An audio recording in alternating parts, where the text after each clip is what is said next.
Na sequência final da última mensagem sobre Romanos, há 2 semanas, nós meditamos na resposta de Paulo, inspirado pelo Espírito Santo, é claro, a 2 questões fundamentais. Quando Paulo trata dos seguintes temas: primeiro, quais as bases da condenação no juízo final, e depois, como a doutrina da salvação, graciosa e merecida, ou seja, essa salvação que é concedida pela graça de Deus, como isso se harmoniza com o que Paulo chama de julgamento segundo as obras. E as respostas que encontramos da parte do Senhor no texto paulino foram as seguintes: primeiro, aqueles que não possuíram a revelação especial da lei de Deus, o texto da lei, e aí incluso o Evangelho também. Paulo vai ensinar para nós, pelo Espírito Santo, que aqueles que não possuíram a revelação especial da lei de Deus, aí incluso o Evangelho, serão julgados no último dia mediante 2 questões. Primeiro, segundo a revelação da glória de Deus na criação, e depois, segundo a norma da lei gravada em seus corações. Então, nós já estamos caminhando, ou recaminhando, fazendo uma retrospectiva das bases da condenação no juízo final, segundo Romanos capítulo 2. Lembrando que nós estamos meditando nas quartas-feiras na Epístola de Paulo aos Romanos, a mais profunda, a mais teológica, talvez o principal livro da Bíblia.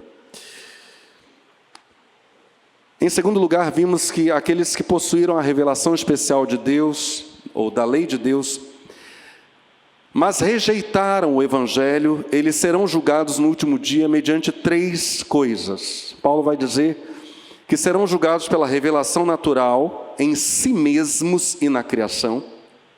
Então, fica demonstrado com isso que esse critério da revelação natural se aplica aos 2 grupos, porque isso já foi dito quanto ao grupo anterior, aqueles que não possuíram a revelação especial de Deus. Então, tanto para os que não possuíram, quanto para os que possuíram a revelação especial de Deus escrita, um dos critérios de julgamento é comum: a revelação natural em si mesmos e na criação.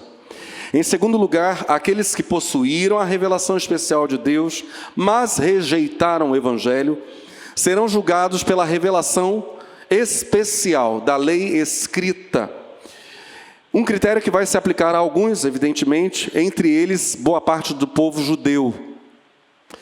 E em terceiro lugar, obviamente, aqueles que possuíram a revelação especial da lei de Deus, mas rejeitaram o Evangelho, serão julgados pela revelação natural em si mesmos e na criação, pela revelação especial da lei escrita e também pela revelação do Evangelho. Portanto, no dizer de Paulo, a lei de Moisés, na vida de quem, possuindo-a, rejeita a Cristo, a lei de Moisés se torna na vida dessa pessoa uma agravante. Eleva ao grau máximo o rigor do julgamento no dia final. Nós vimos também que nos 2 grupos, os sem lei escrita e os com lei escrita, o julgamento, diz Paulo, se aplica de acordo com as obras. E a pergunta seguinte que fizemos na nossa retrospectiva, que foi tratada há 2 semanas, foi justamente essa: como conciliar o tema da fé, da salvação pela fé, da salvação graciosamente recebida, com a salvação por obras. Nós vimos que em Paulo e em toda a Escritura, a salvação a partir das obras é inteiramente contrária ao Evangelho. O julgamento de conformidade com as obras não tem as obras como ponto de partida. Vimos que os crentes são justificados exclusivamente pela fé e salvos tão somente pela graça. Mas a pergunta que fica no ar, já que Paulo diz que as nossas obras serão levadas em conta no julgamento final, a pergunta é: o que propriamente significa isso? Ser salvo tão somente pela graça e exclusivamente pela fé. O que isso realmente, efetivamente significa? Primeiro, significa que os crentes jamais são justificados por uma fé isolada de tudo mais. A fé não é isso. A fé é um motor, cujo movimento são as obras. Em segundo lugar, na doutrina da salvação, ficou claro para nós que não devemos apenas enfatizar a graça, de modo a desprezar ou menosprezar a própria salvação. O como Deus salva não pode sufocar dois conceitos importantíssimos. Primeiro, Deus salva do quê? E segundo, Deus salva para quê? Nós fomos salvos do inferno, do pecado, do poder do diabo, da morte, para as boas obras, que são sinônimo de santificação. Agora, nesta noite, nós retomamos a nossa jornada a partir do verso 17 de Romanos 2, possivelmente chegando no verso 29. Paulo agora vai nos falar sobre o agravamento da condenação dos judeus. E a minha oração, gostaria de saber se você também está orando assim comigo, é que o Espírito Santo ilumine o nosso entendimento ao considerarmos atentamente estas coisas. Faço a leitura na Almeida Revista e Corrigida. Eis que tu, que tens por sobrenome judeu, e repousas na lei, e te glorias em Deus, e sabes a sua vontade, e aprovas as coisas excelentes, sendo instruído por lei, e confias que és guia dos cegos, luz dos que estão em trevas, instruidor dos nécios, mestre de crianças, que tens a forma da ciência e da verdade na lei, tu, pois, que ensinas a outro, não te ensinas a ti mesmo? Tu que pregas que não se deve furtar, furtas? Tu que dizes que não se deve adulterar, adulteras? Tu que abominas os ídolos, cometes sacrilégio? Paulo utiliza aqui hierosileo no grego, roubas um templo. Aliás, há traduções que dizem justamente isso, roubas os templos. Volto. Tu que abominas os ídolos, cometes sacrilégio? Tu que te glorias na lei, desonras a Deus pela transgressão da lei? Porque, como está escrito, o nome de Deus é blasfemado entre os gentios por causa de vós. Porque a circuncisão é, na verdade, proveitosa, se tu guardares a lei. Mas se tu és transgressor da lei, a tua circuncisão se torna em incircuncisão. Se, pois, a incircuncisão guardar os preceitos da lei, porventura a incircuncisão não será reputada, não será considerada como incircuncisão? E a incircuncisão que por natureza o é, ou seja, a pessoa que não é circuncidada, que naturalmente não faz parte do povo judeu, nem faz parte de um povo em que há a prática da circuncisão. E a incircuncisão que por natureza o é, se cumpre a lei, não te julgará porventura a ti, que pela letra e circuncisão és transgressor da lei?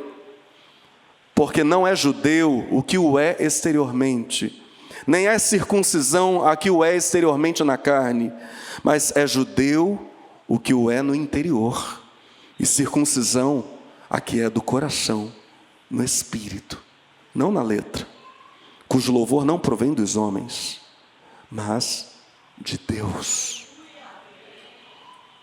Aleluia. Dos versos 17 a 24, Paulo não nega nenhum dos privilégios, nenhum, dos quais os judeus se gloriavam. Eu quero reler essa sequência, sem os efeitos especiais do teclado. Eis que tu, que tens por sobrenome judeu e repousas na lei. Vamos falar isso juntos? Tens por sobrenome judeu. Repousas na lei. Te glorias em Deus. Sabes a sua vontade. Aprovas as coisas excelentes. Sendo instruído por lei.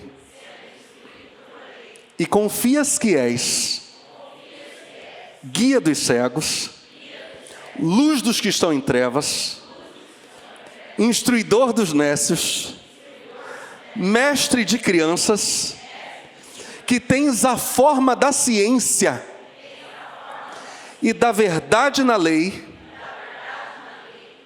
Olha só quantas virtudes, né? Aí Paulo começa a fazer perguntas mais candentes. Tu, pois, que ensinas a outro, não te ensinas a ti mesmo?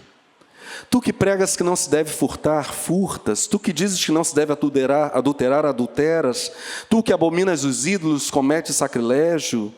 Tu que te glorias na lei, desonras a lei pela transgressão da lei.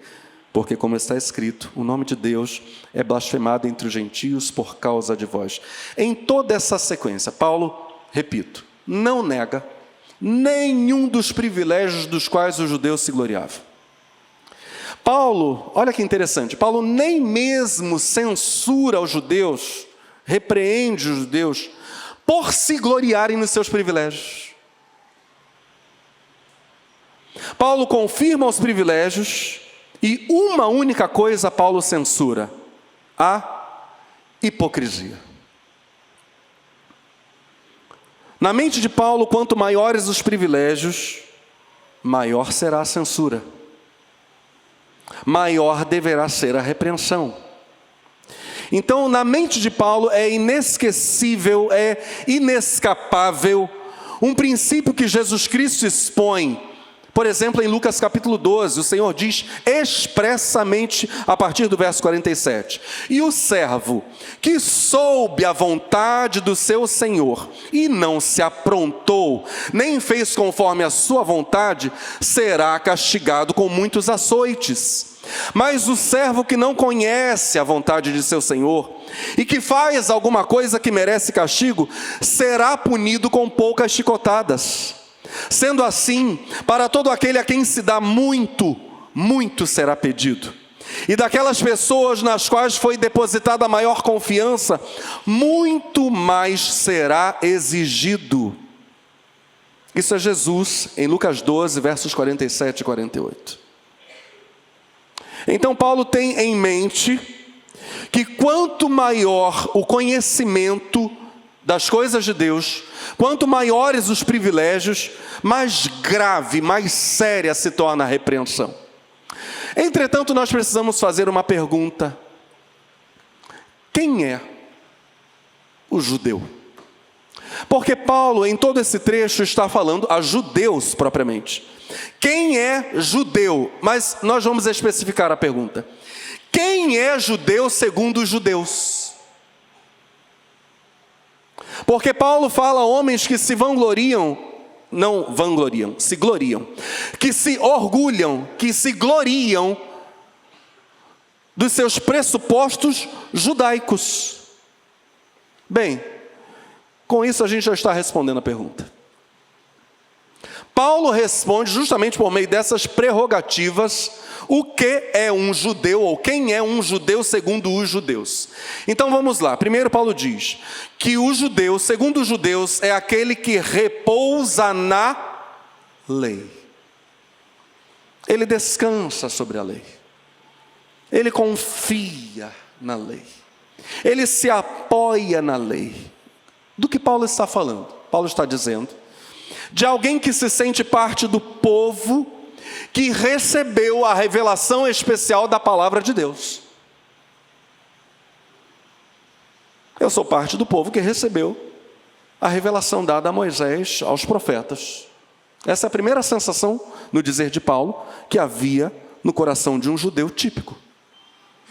Em segundo lugar, ele diz que o judeu, segundo os judeus, é aquele que, diga comigo, se gloria em Deus. É alguém que se orgulha de ser parte do povo que historicamente teve as mais extraordinárias experiências com Deus. Eu sou parte desse povo. Esse é o pensamento típico.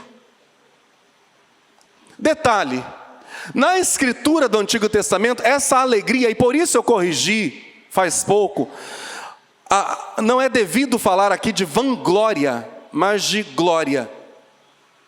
de orgulho. E de um orgulho justo. Quando a gente fala de gloriar-se em Deus, essa alegria por si só é algo justo.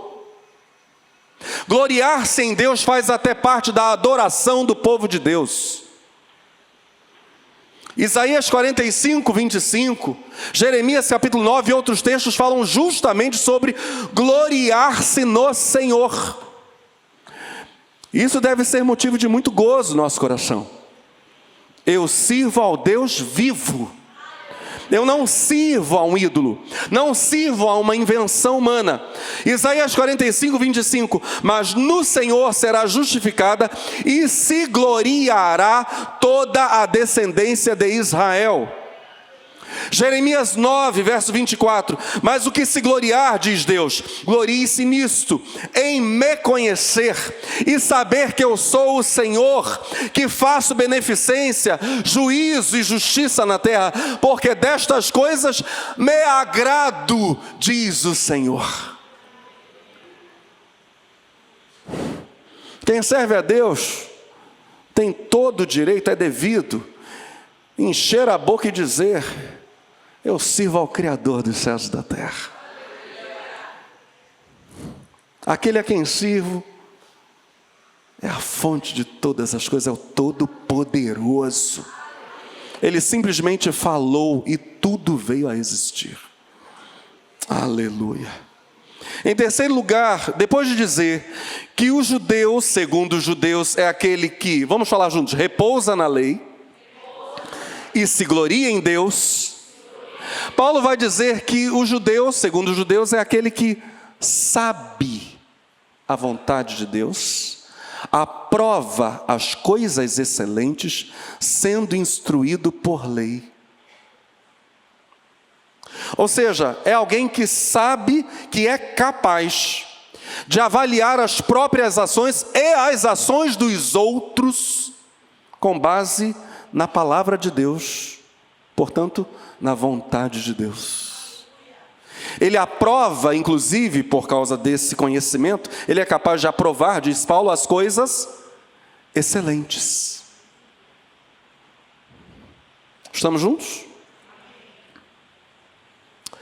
E em quarto lugar, no dizer de Paulo, o judeu, segundo os judeus, depois de ser aquele que repousa na lei, que se gloria em Deus, que sabe qual é a sua vontade e aprova as coisas excelentes, sendo instruído por lei, Paulo finaliza dizendo que o judeu, segundo os judeus, é aquele que confia que é.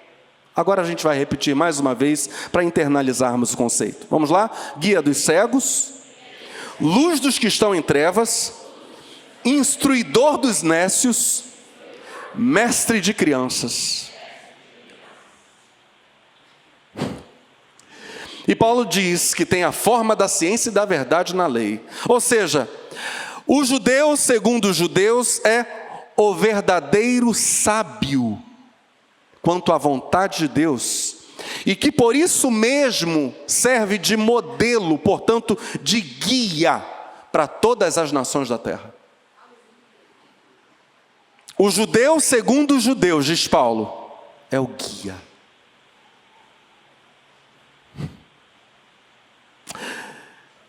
Antes de avançarmos, eu gostaria que você pensasse comigo quais dessas características, quais destas prerrogativas parecem fazer parte da vida do cristão. Se sente parte do povo que recebeu a revelação especial da palavra de Deus, se gloria em Deus, sabe a sua vontade, aprova as coisas excelentes, sendo instruído pela lei de Deus, confia que é guia dos cegos, que é luz dos que estão em trevas, que é instruidor dos nécios, que é mestre de crianças. Observa que essas coisas todas também se aplicam ao cristão. Judeu seria, então, o agraciado, vamos sintetizar, o agraciado com a revelação da palavra, a revelação do Deus da palavra, ele seria o portador do julgamento segundo a verdade, e seria o mestre da lei de Deus. Tudo isso, no dizer de Paulo, é um judeu segundo os judeus. De novo faço a pergunta: em que isso difere da definição do que seria um cristão?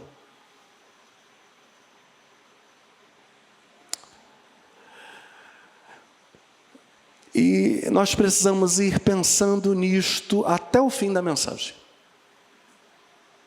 No verso 21, Paulo questiona a sinceridade do judeu. Ele também poderia estar questionando a sinceridade do chamado cristão.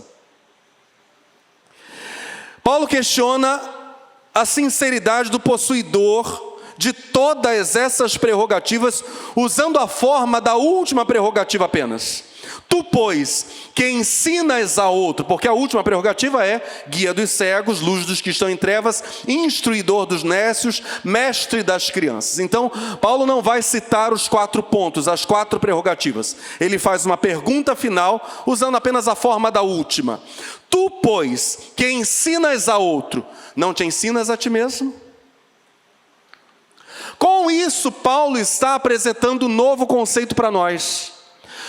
Todo o objetivo dessa experiência extraordinária dos judeus em termos espirituais, todo o objetivo dessa experiência privilegiada dos judeus era mesmo ensinar os povos a andarem com Deus. Isso nos faz lembrar a fala de Deus para Abraão: em ti. Paulo está voltando, como bom judeu que ele é, a vários conceitos do Antigo Testamento, e agora ele volta a um dos principais. Israel é chamada para ser uma lâmpada, um farol no meio das nações. As perguntas seguintes de Paulo são concretas e são específicas, ilustrando os ensinamentos transmitidos a outros, mas que não são postos em prática pelos próprios judeus. E Paulo vai escolher cuidadosamente os pecados que pareciam mais grosseiros aos olhos dos judeus. Ele cita 3: o furto, o adultério e a idolatria. Tu, que pregas que não se deve furtar, furtas. Tu que dizes que não se deve adulterar, adulteras. Tu que abominas os ídolos, cometes sacrilégio, hierosiléu, roubas templos.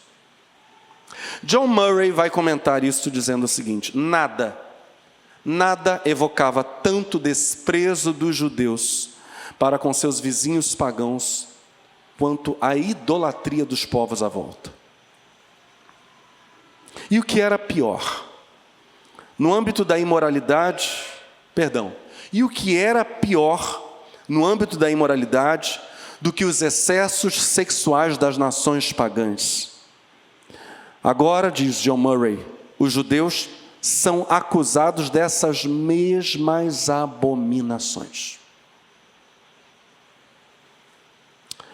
Quando Paulo fala sobre saqueias templos, ele pode estar se referindo a uma de 2 coisas ou às 2. Ele pode estar falando simbolicamente e pode estar falando literalmente. Simbolicamente, ele estaria tratando do desrespeito pelo culto a Deus, na forma típica de ofertas reprováveis, ou mesmo na forma de infidelidade em dizimar e ofertar. Então Paulo estaria voltando lá a Malaquias capítulo 1 e Malaquias capítulo 3. Malaquias 1, a partir do verso 6, diz o seguinte: o filho honra o pai e o servo o seu senhor. É Deus falando isso. Se eu sou pai, onde está a honra que me é devida? Se eu sou o Senhor, onde está o temor que me devem? Pergunta o Senhor dos Exércitos a vocês, sacerdotes. São vocês que desprezam o meu nome, mas vocês perguntam: de que maneira temos desprezado o teu nome? Trazendo comida impura ao meu altar. E mesmo assim ainda perguntam: de que maneira te desonramos? Ao dizerem que a mesa do Senhor é desprezível. Na hora de trazerem animais cegos para sacrificar, vocês não veem mal algum. Na hora de trazerem animais aleijados e doentes como oferta, também não veem mal algum. Tentem oferecê-los de presente ao governador. Será que ele se agradará de vocês? Será que os atenderá? Pergunta o Senhor dos Exércitos. Em Malaquias capítulo 3, verso 8, por demais conhecido, fala justamente sobre roubo de templo. Pode um homem roubar de Deus? Contudo, vocês estão me roubando. E ainda perguntam: como é que te roubamos? E Deus responde: nos dízimos e nas ofertas. Paulo pode estar falando simbolicamente, dizendo ao povo judeu: olha, vocês falam tanto contra furto, contra a desonestidade dos povos à volta, mas vocês desprezam o culto a Deus, ou apresentando a Deus ofertas indignas, ou nem apresentando as ofertas. Vocês roubam de Deus a honra que lhe é devida. Ou Paulo está falando de modo literal, referindo-se ao saque mesmo das coisas preciosas dos templos pagãos pelos judeus. Interessante que a lei de Moisés diz que isso era proibido. Havia uma proibição na lei, em Deuteronômio, de que se tomasse as coisas do culto pagão para uso em Israel. Então, Deuteronômio 7, verso 25. Vocês queimarão. O Senhor falando sobre como eles deveriam agir ao tomarem posse, ao conquistarem a terra prometida. Deuteronômio 7, 25. Vocês queimarão as imagens dos deuses dessas nações. Não cobicem a prata e o ouro de que são revestidas. As imagens pagãs frequentemente são ornamentadas com ouro e prata, são lindas. Não cobicem isso. Isso, diz Deus, lhe seria uma armadilha. Para o Senhor, o seu Deus, isso é detestável. Não levem coisa alguma que seja detestável para dentro de casa, senão também vocês serão separados para a destruição. Virá ruína a vida de vocês, não façam isso. Considerem tudo isso proibido e detestem-no totalmente, pois está separado para destruição. Então nós temos, de modo literal, em Deuteronômio 7, 25 e 26, proibição de uso de coisas preciosas oriundas do paganismo. Mas nós também temos uma citação no livro de Atos de possível saque mesmo, de templo pagão. Quando Paulo está diante da multidão, a multidão enfurecida, diz o texto, por causa da pregação do Evangelho, muitas conversões em Éfeso, a possibilidade de muitas conversões em Éfeso, e a queda da venda de imagens da deusa Diana, a queda do culto a Diana, o escrivão de Éfeso, diz o texto, defende Paulo e seus companheiros. Paulo não estava sozinho em missão. Defende Paulo e seus companheiros dessa acusação diante da multidão enfurecida. E agora eu vou ler Atos 19, 35 em diante, que vai nos relatar o que o escrivão de Éfeso fez. O escrivão da cidade acalmou a multidão e disse: Efésios, quem não sabe que a cidade de Éfeso é a guardiã do templo da grande Ártemis e da sua imagem que caiu do céu? Portanto, visto que estes fatos são inegáveis, acalmem-se e não façam nada precipitadamente.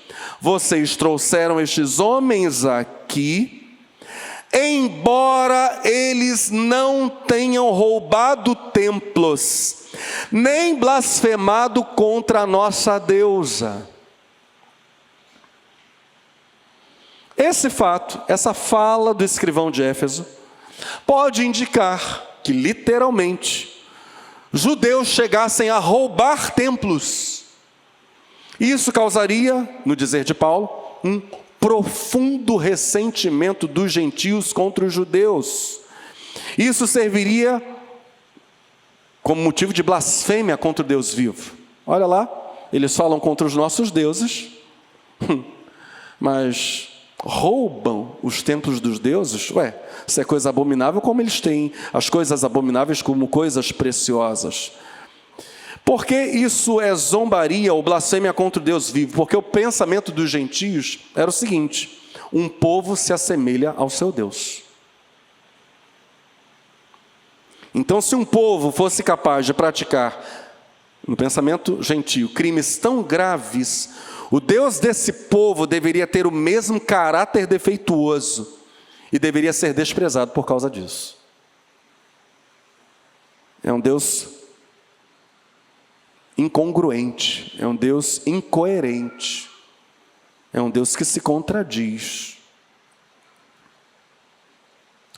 Paulo, nos versos 23 e 24, atinge o clímax da sua reprovação.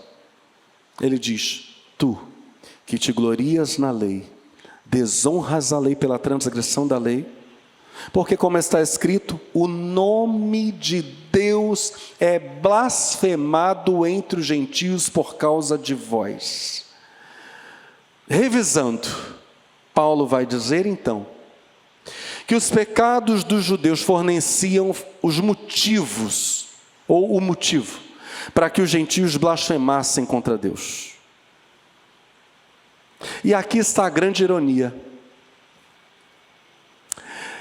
Os judeus não viam uns aos outros, ou não fazia parte do pensamento judaico sobre o que é ser judeu, como nós há pouco vimos, ser líder entre as nações, conduzindo os povos ao conhecimento e à adoração ao Deus verdadeiro.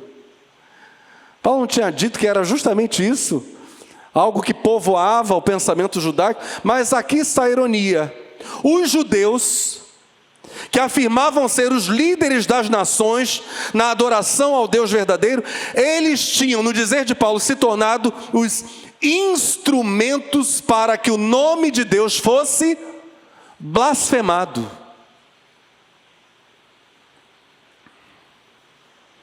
Ao ouvir essa reprovação duríssima, Paulo agora está jogando todas as cartas. Ele está falando sobre a corrupção do gênero humano. Nós já vimos lá no início das mensagens sobre Romanos, que Paulo vai, neste grande tema, até pelo menos capítulo 3. Paulo agora joga todas as cartas, mas ele é judeu. Ele não está falando de um povo estranho, ele está falando do povo dele. Nós, judeus, tornamos natural a hipocrisia. Observa que com isso a Bíblia está fazendo para todo aquele que se diz servo ou serva de Deus uma solene advertência. O enorme perigo da hipocrisia. Paulo é judeu. E ele sabe exatamente o que vai surgir na mente de um judeu como mecanismo de autodefesa por causa dessa dura repreensão. Sabe o que vai brilhar na mente do judeu na hora? Uma palavra: circuncisão.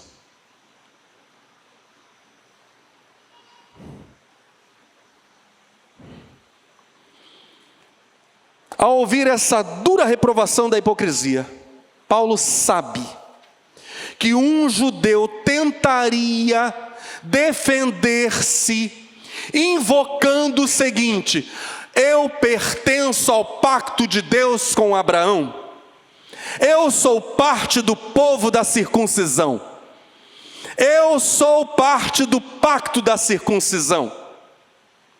Paulo sabe disso. Vamos pensar num cristão.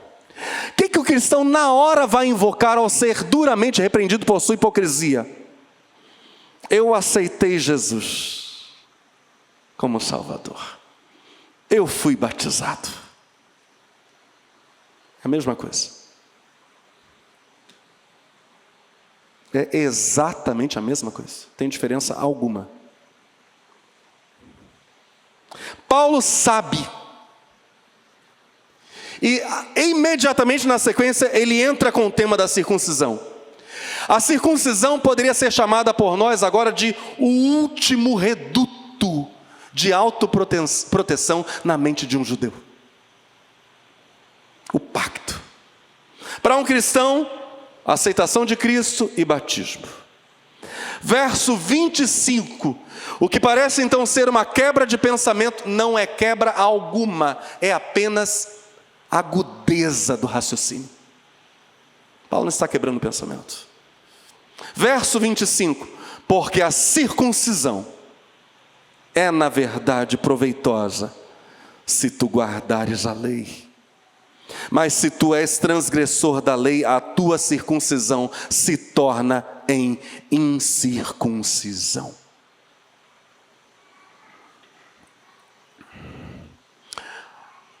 Voltamos à pergunta: quem é, afinal, judeu, segundo os judeus? Paulo sabe qual é o último reduto. O último reduto da resposta a essa pergunta. Na mente do judeu, a resposta é esta: o judeu é o circuncidado.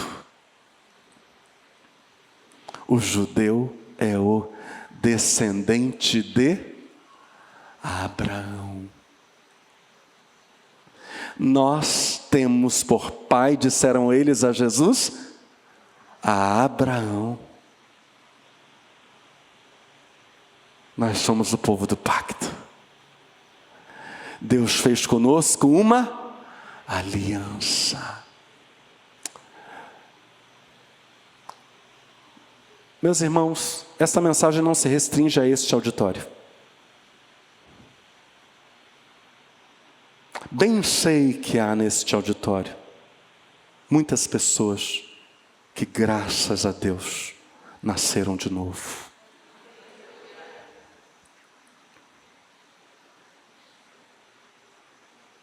Mas guarde isso.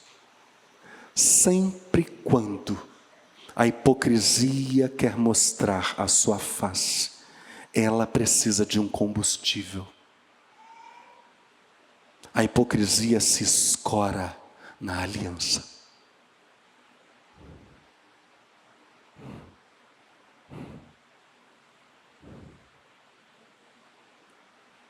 O pecado no coração humano transforma aquilo que é maravilhoso, que é divino, celestial, em combustível para o erro. Isso é próprio da natureza caída. O que alimenta a hipocrisia? Desconhecimento da lei? Não. É justamente o contrário. A hipocrisia é ricamente alimentada pelo conhecimento bíblico. Os maiores hipócritas são os maiores conhecedores da lei de Deus. O que alimenta a hipocrisia? A aliança. Uma deturpação da aliança. Nós precisamos agora entrar no tema da circuncisão. Quantos estamos juntos? Esta é para nós, neste momento, uma questão fundamental. E para entendermos o pensamento de Paulo, teremos o auxílio do Instituto Cristão de Pesquisas, em trechos devidamente adaptados, é claro, de um artigo intitulado Os Valores Internos e Externos da Circuncisão. Então vamos primeiro à definição, o que é circuncisão ou Berit Milá, a aliança Berit, aliança Milá da circuncisão. É a remoção da pele que fica naturalmente na extremidade do órgão reprodutor masculino. Esse milá, circuncisão, vem do verbo hebraico mul, circuncidar, que na Bíblia é usado tanto em sentido literal quanto em sentido figurativo. No Novo Testamento, o verbo utilizado para se falar de circuncidar é peritomé, literalmente cortar em derredor, cortar em volta. A história diz para nós que a circuncisão era praticada mesmo antes da época de Abraão. Egípcios, moabitas, amonitas, os descendentes de Esaú, ou seja, os edomitas, todos eles praticavam a circuncisão. Mais tarde, quando surgem os povos derivados de mistura em Israel, os samaritanos, eles aderem também à prática da circuncisão, porque eles começam a examinar o texto da lei de Moisés, o Pentateuco. Por outro lado, enquanto egípcios, moabitas, amonitas, edomitas e samaritanos se circuncidavam, os assírios, que conquistaram o reino do norte, os babilônicos, que conquistaram o reino do sul, os semitas do oriente, do leste, além de Babilônia, os demais povos do leste, gregos, filisteus, nenhum deles praticava circuncisão. Frequentemente, Davi se refere aos filisteus justamente como incircuncisos. Abraão foi, na história bíblica, Gênesis capítulo 12, a primeira pessoa a aceitar o chamado de Deus de sair da sua terra, da sua parentela, da casa de seu pai, obedecendo à voz de Deus. Agora, essa aceitação de Abrão, cujo nome depois foi mudado para Abraão, pelo próprio Deus. Essa aceitação de Abrão do seu chamado foi selada por Deus com um sinal físico, a marca da aliança em Gênesis 17, de 10 em diante. O Senhor diz: este é o meu concerto, que guardareis entre mim e vós e a tua semente depois de ti, que todo o macho será circuncidado. E circuncidareis a carne do vosso prepúcio, e isto será por sinal do concerto entre mim e vós. O filho de 8 dias, pois, será circuncidado. Todo macho nas vossas gerações, o nascido na casa e o comprado por dinheiro a qualquer estrangeiro que não for da tua semente. Com efeito, será circuncidado o nascido em tua casa e o comprado por teu dinheiro. E estará o meu concerto na vossa carne, por concerto perpétuo. E o macho com prepúcio, cuja carne do prepúcio não estiver circuncidada, aquela alma será extirpada do seu povo, quebrantou o meu concerto. A circuncisão, então, aparece como o primeiro mandamento observado por Abraão. Diga comigo, o primeiro mandamento. Quando Deus se revela a Abraão como Deus do pacto, primeiro mandamento é a circuncisão. Abraão vai obedecer à ordem de Deus, sendo já muito, Abraão é claro, velho. A idade dele já está muito avançada. Gênesis 17 ainda, versos 24 e 25 diz: era Abraão da idade de 99 anos, quando lhe foi circuncidada a carne do seu prepúcio. E Ismael, seu filho, era da idade de 13 anos, quando lhe foi circuncidada a carne do seu prepúcio.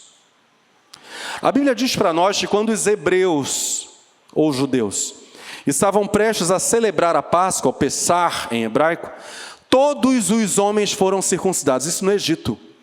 Quem ainda não era circuncidado, para comer o cordeiro pascal e sair livre do Egito, teve que se circuncidar. Era o sinal do pacto. Ninguém poderia, diz a Bíblia, ninguém poderia participar da Páscoa sem antes, homem é claro, ser circuncidado. Eles só poderiam participar das promessas divinas e assim participar do Cordeiro Pascal sem nenhum problema, sendo circuncidados. Êxodo 12, a partir do verso 48, na verdade o verso 48, porém, se algum estrangeiro se hospedar contigo e quiser celebrar a Páscoa do Senhor, seja-lhe circuncidado todo macho, e então chegará a celebrá-la, e será como natural da terra, mas nenhum incircunciso comerá dela.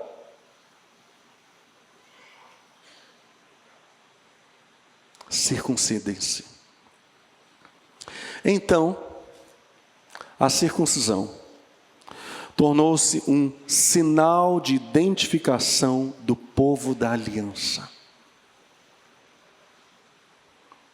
A circuncisão foi praticada pelos patriarcas, como vimos, começando por Abraão, séculos e séculos antes da lei mosaica, e até hoje, meus irmãos, e aqui veremos alguns detalhes dentro do judaísmo, até hoje, a circuncisão é considerada a mais importante cerimônia para os judeus, até hoje. Nenhuma comemoração, nenhuma festa judaica, nenhuma data sagrada, nenhuma das 3 grandes festas, por exemplo, pode impedir o menino judeu de fazer a circuncisão. Nem mesmo, e isso aparece na Bíblia, nem mesmo Shabat, o dia de descanso, o dia em que para um judeu é proibido trabalhar. Nem mesmo o dia da expiação, o 10º dia do primeiro mês, o Yom Kippur, quando os judeus iniciam o ano, pedindo a bênção de Deus para plantação e colheita. Todos oram, jejuam. Quando o sumo sacerdote, nos tempos bíblicos, é claro, entrava sozinho no Santo dos Santos, nem essa data é motivo, essa festa é motivo para que não se circuncide o menino. Apenas em caso de saúde, quando a gravidade comprometer a vida do bebê, a cerimônia da circuncisão, o Berit Milá, pode ser adiada para depois do 8º dia de nascido. Para um judeu, o dia mais sagrado do calendário, nós sabemos muito bem, é o sábado. A punição bíblica para violação do sábado, na realidade judaica, é mais severa até que não participar do dia da expiação, da celebração do dia da expiação, o Yom Kippur. Não celebrar o sábado, no costume judaico, geraria a morte. Não celebrar o Yom Kippur, o dia da expiação, geraria excomunhão. Uma pessoa ficaria fora das celebrações judaicas. Mas se o 8º dia coincidisse até com o sábado, a criança era circuncidada. Em João capítulo 7, a Bíblia nos fala sobre isso. Verso 22. Porque Moisés vos deu a circuncisão. Embora, na realidade, ela não venha de Moisés, mas dos patriarcas de Jesus. No sábado, circuncidais um homem. Ora, se o homem pode receber a circuncisão no sábado, para que não se viole a lei de Moisés, por que vos indignais contra mim por eu ter curado o homem todo no sábado? Então, primeira verdade, a circuncisão como um sinal do pacto não poderia ser adiada, por exemplo, porque era um dia de sábado. Isso não era motivo. Perguntamos, por que ao 8º dia? A Bíblia é muito específica, né? Ao 8º dia de nascido. Quanto ao fato de a circuncisão ser obrigatoriamente praticada ao 8º dia de nascido, há um fato muito interessante. A medicina contemporânea, e a medicina é algo que talvez a gente pudesse chamar de algo eminentemente contemporâneo, né? Nos tempos bíblicos era algo muito, muito primitivo. A microscopia, por exemplo, abriu novos horizontes para o estudo científico, né? A medicina constatou que é justamente nesse dia, o 8º, nem um dia antes, nem um dia depois, que o sangue da criança coagula mais facilmente, proporcionando uma cicatrização rápida. O que acontece é que um bebê é especialmente sensível a sangramentos nos primeiros 7 dias da vida. Qualquer hemorragia, por menor que seja, pode trazer grandes danos à vida de um bebê, inclusive a morte. Mas no 8º dia, o nosso Deus é perfeito, né? Há 2 substâncias fundamentais para a cicatrização que estão ligadas ao 8º dia. A primeira delas, a base principal para a coagulação, é a vitamina K, que só chega ao nível ideal no organismo no 7º dia de nascimento. Agora, o segundo elemento, Não é só a vitamina K o detalhe. O segundo elemento necessário para a coagulação sanguínea, o segundo tão importante, é a protrombina. E ela atinge o seu nível máximo no 8º dia de vida. É só ali, no 8º dia, que a protrombina chega a estar acima do nível normal. Ela chega a atingir 110% do normal. E depois, no 9º dia, ela cai para níveis mais baixos. O 8º dia é decisivo para a circuncisão. Nosso Deus é perfeito.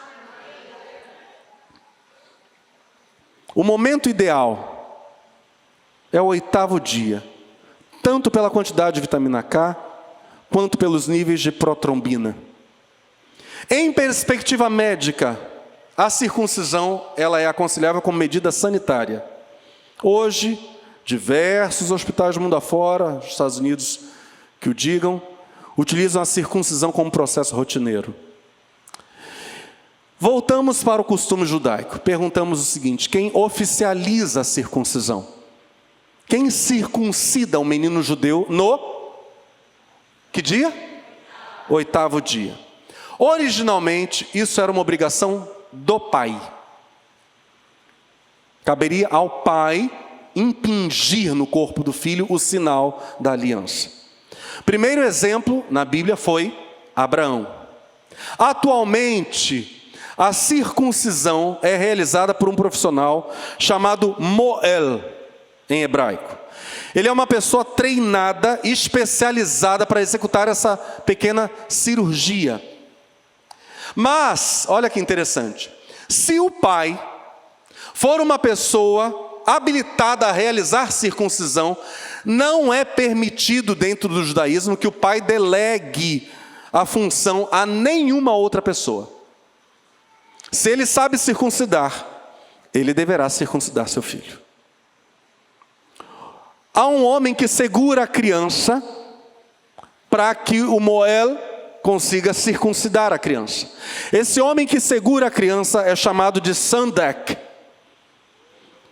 Isso vem do grego e é padrinho. O padrinho segura o bebê. Em hebraico, esse padrinho é chamado de Baal Berit.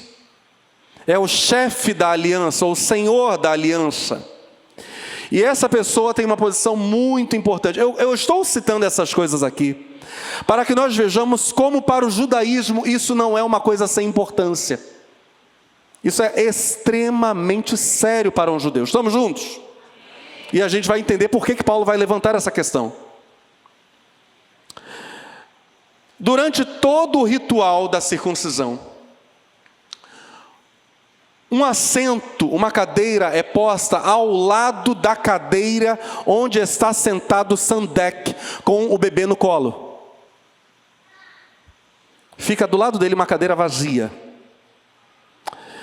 Esta cadeira, que permanece vaga na tradição dos judeus, é reservada, sabe para quem? Para o profeta Elias, que de acordo com a tradição dos judeus, presencia cada Berit Milá para proteger a criança do perigo. Eu não estou concordando com nada disso, eu apenas estou citando o pensamento judaico, ok? Então, para os judeus, a cadeira vazia é destinada a Elias, o profeta.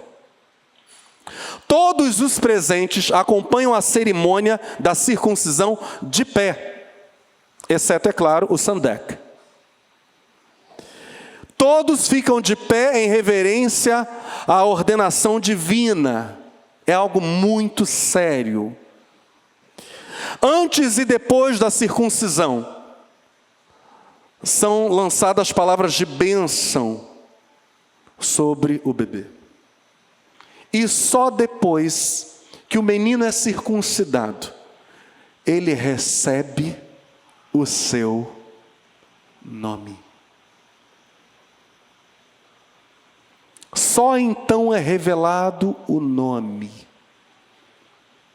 A circuncisão é decisiva para que o menino possa demonstrar no seu corpo que é parte da aliança do povo de Deus.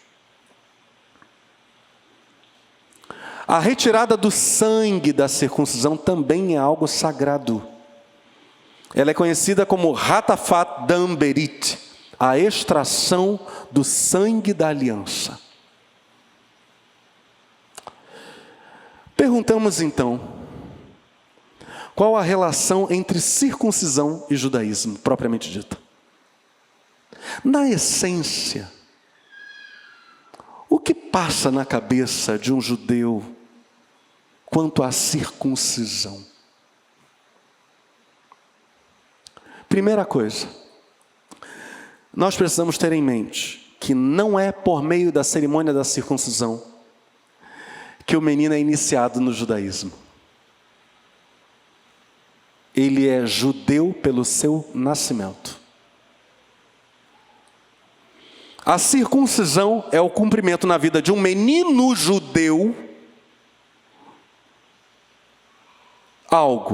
é o cumprimento de algo, de que esse menino irá refletir sua fé interior, no pacto que Deus selou com o seu povo de modo externo.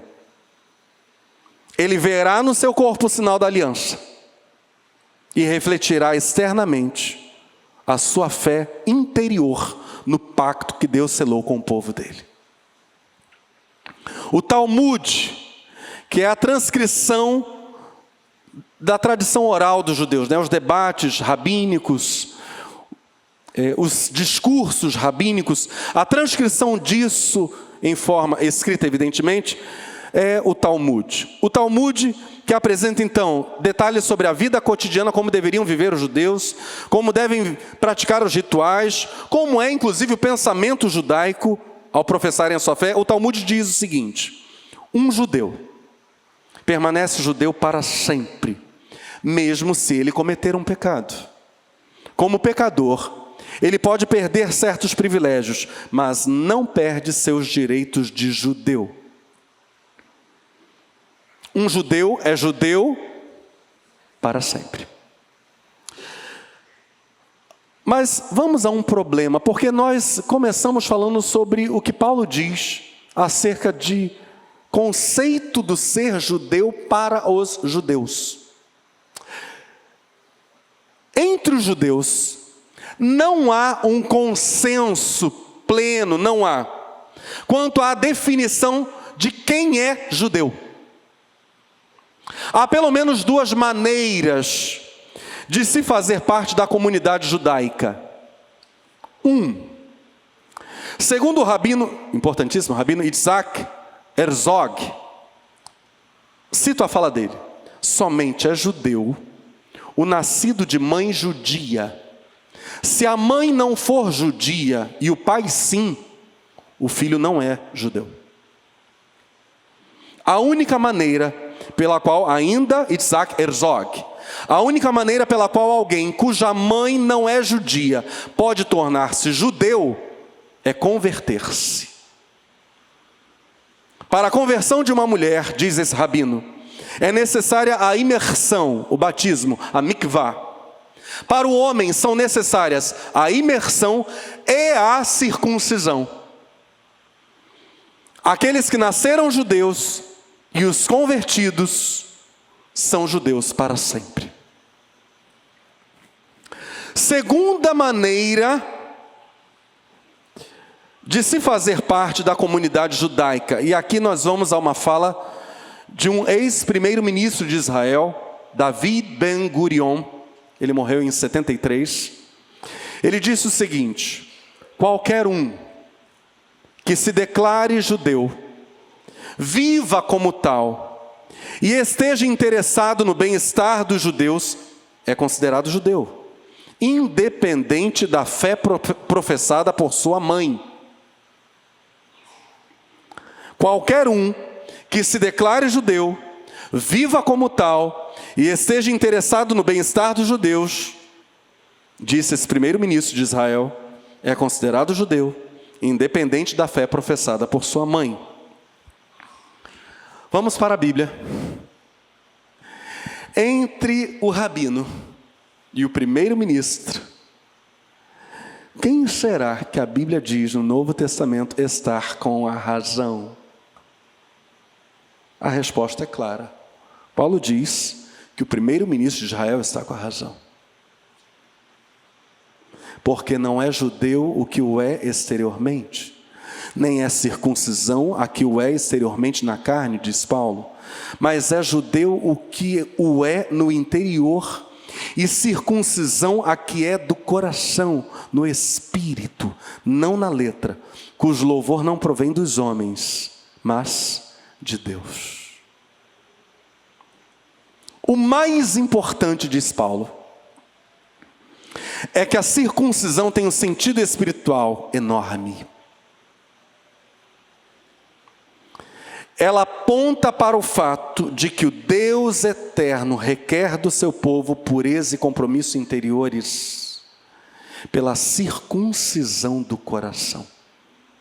Ela, como ritual externo, aponta para algo interno.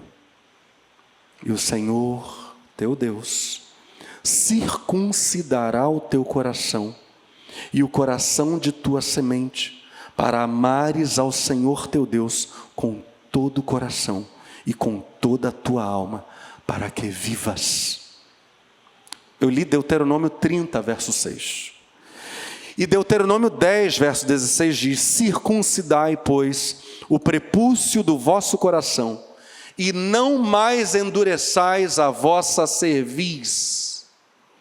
Ou seja, mesmo no Antigo Testamento, a circuncisão do coração era um requisito divino para os israelitas, que já eram circuncidados na carne.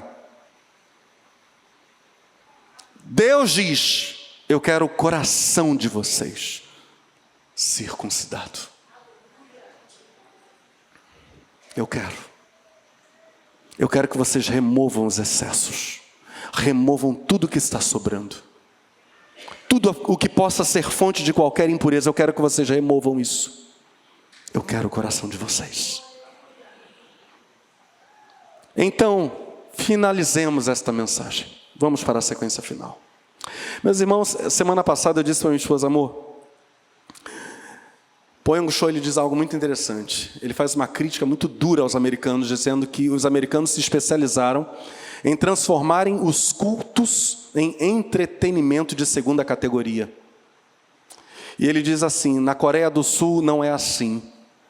Nós temos poucas partes de música e damos uma enorme ênfase à palavra.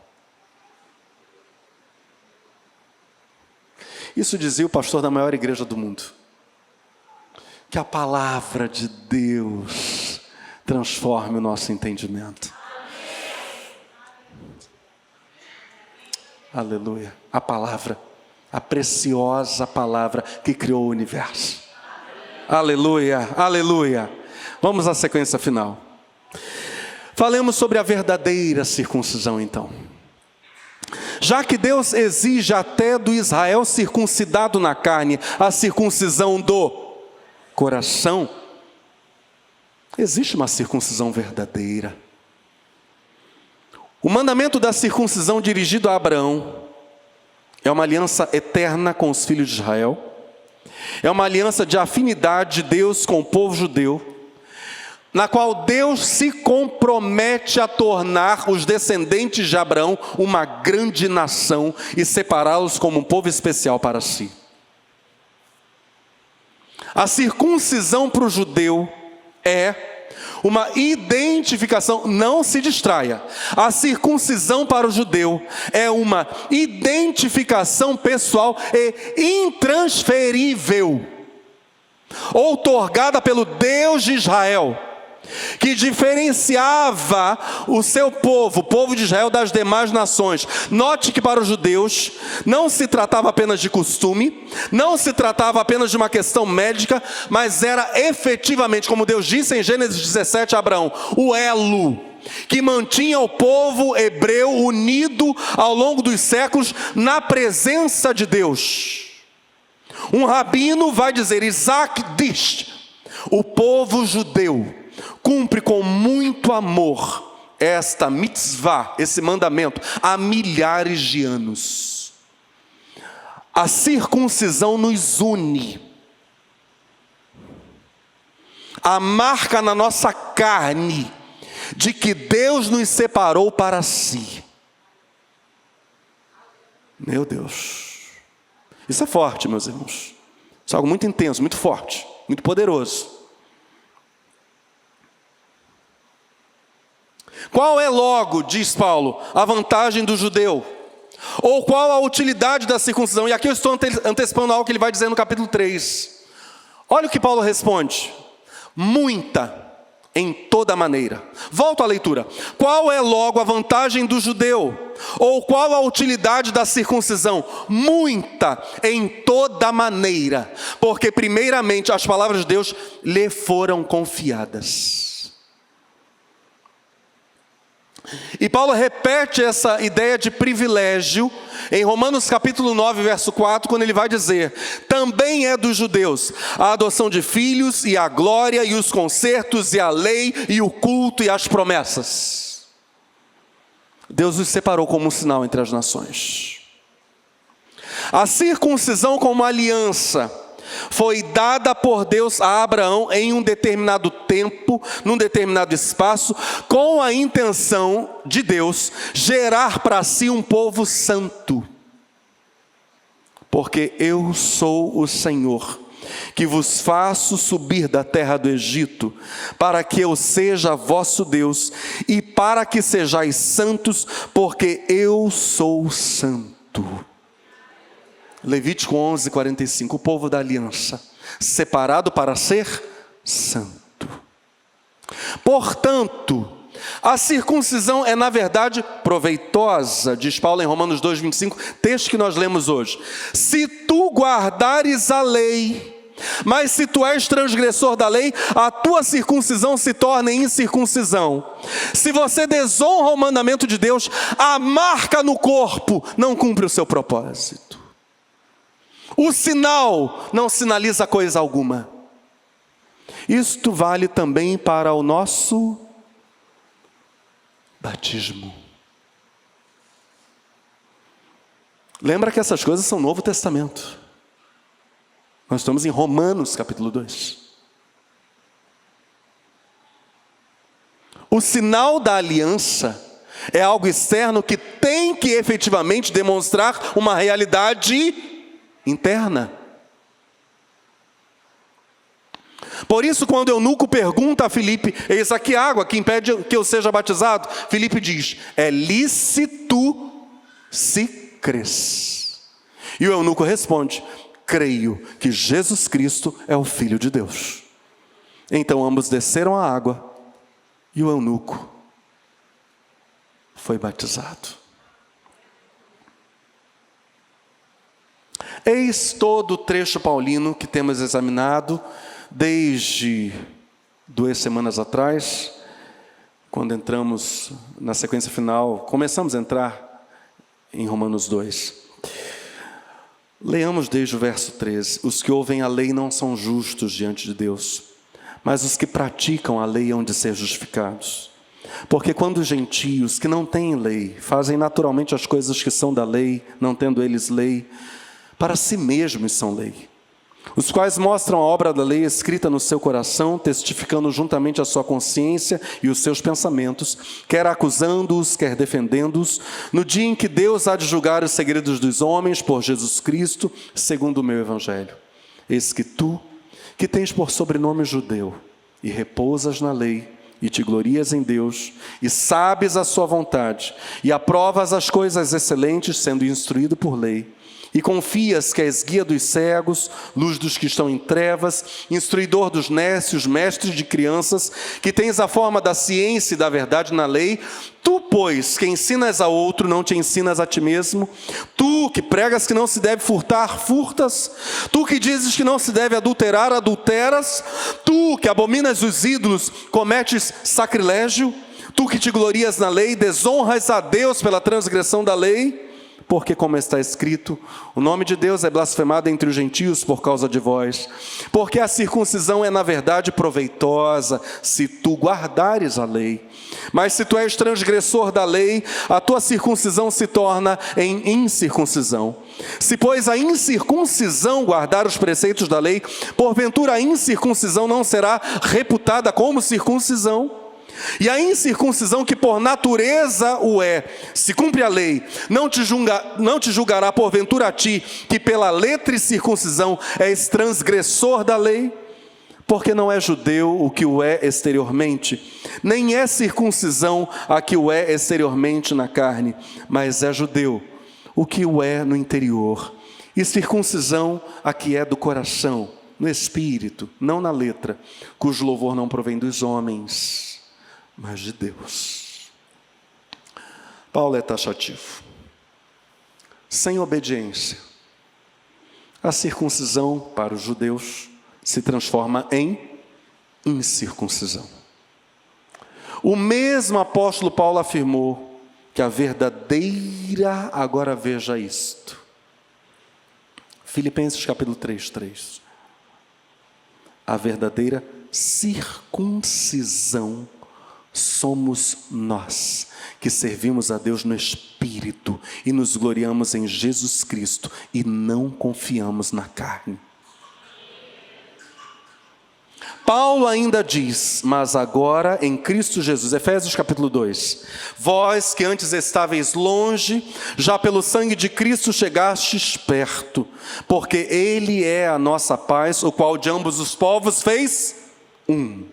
E derribando a parede de separação que estava no meio, na sua carne desfez a inimizade, isto é, a lei dos mandamentos, que consistia em ordenanças, para criar em si mesmo dos dois um novo homem, fazendo a paz e pela cruz reconciliar ambos com Deus em um corpo, matando com ela as inimizades. Esse argumento de Paulo gerou muito conflito. Os judaizantes eram da opinião de que a circuncisão era medida necessária para salvação, para uma vida com Deus. Entendiam que a circuncisão fazia parte do pacto abraâmico. Qualquer indivíduo, estamos falando de judaizantes, cristãos judaizantes, que não fosse circuncidado, não poderia ter a esperança de ser salvo. Além disso, todos os circuncidados, e aqui eu pergunto, ou comparo, todos os batizados.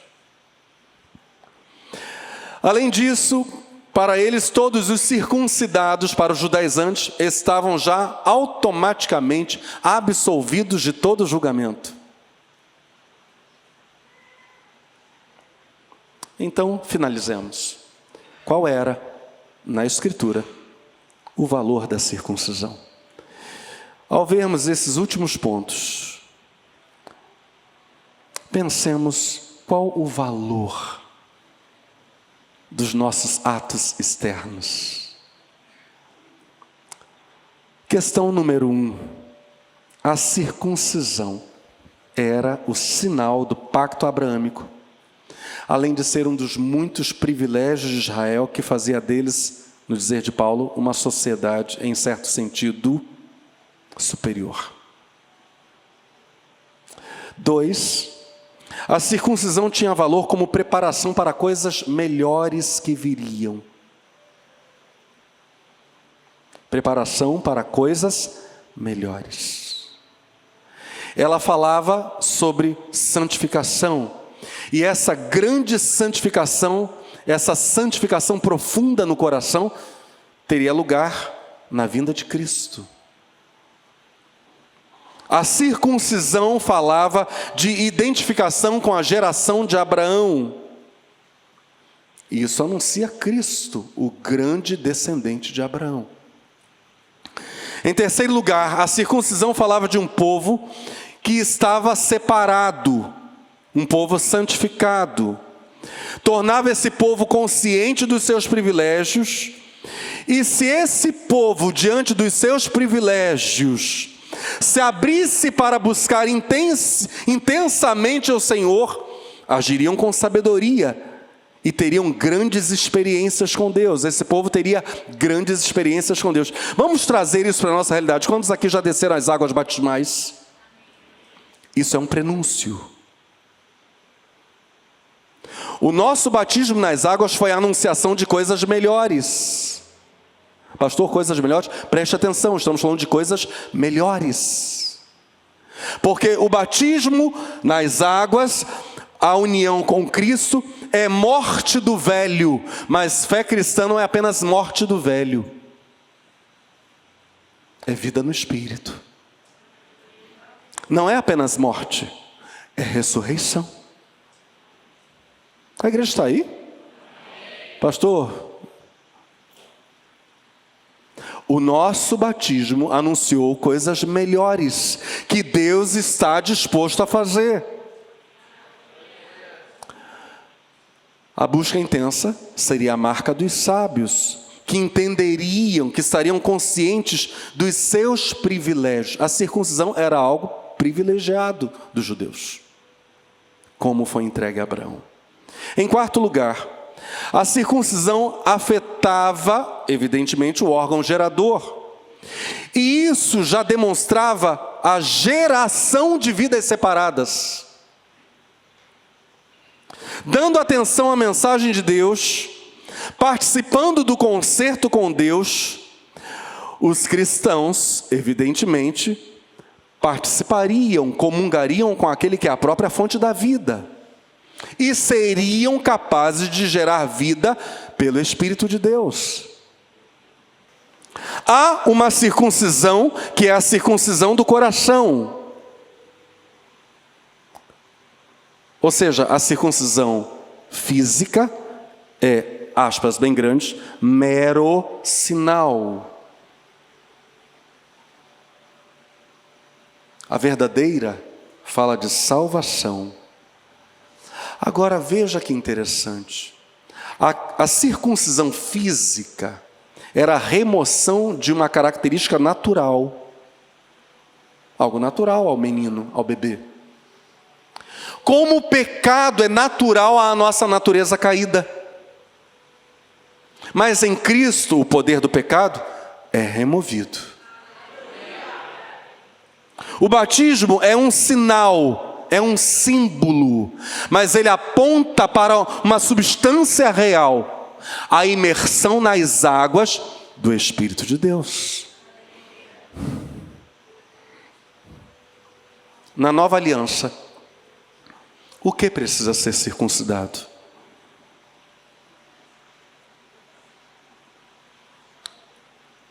No dizer de Paulo, se alguém não tem a circuncisão da carne, mas tem o seu coração circuncidado por Deus, por obra do Espírito, esse corpo incircunciso tornou-se circuncisão. Acabamos de ler isso. Participou da aliança abraâmica, entrou na aliança. Então, diga comigo, na nova aliança, o coração precisa ser circuncidado. Não a carne. Deve ser cortado da vida. Por isso Jesus utiliza a figura do arrancar. Se o teu olho te faz pecar, não é tapa-o. Isso remete à circuncisão, arranca. Se o teu olho te faz pecar, circuncida o teu coração, arranca-o e lança-o para longe de ti. Se a tua mão te faz pecar, amarra, prende-a nas costas. Não. Não é interessante isso? O que Jesus diz? Corta, lança para fora, para longe de ti. Circuncida. Essa é a ideia. Corta, remove, arranca. Seja o que for. Isso está sendo filmado.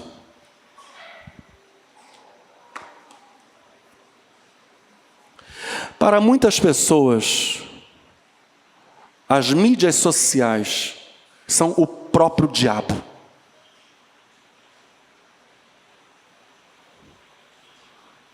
Ali está a queda espiritual delas.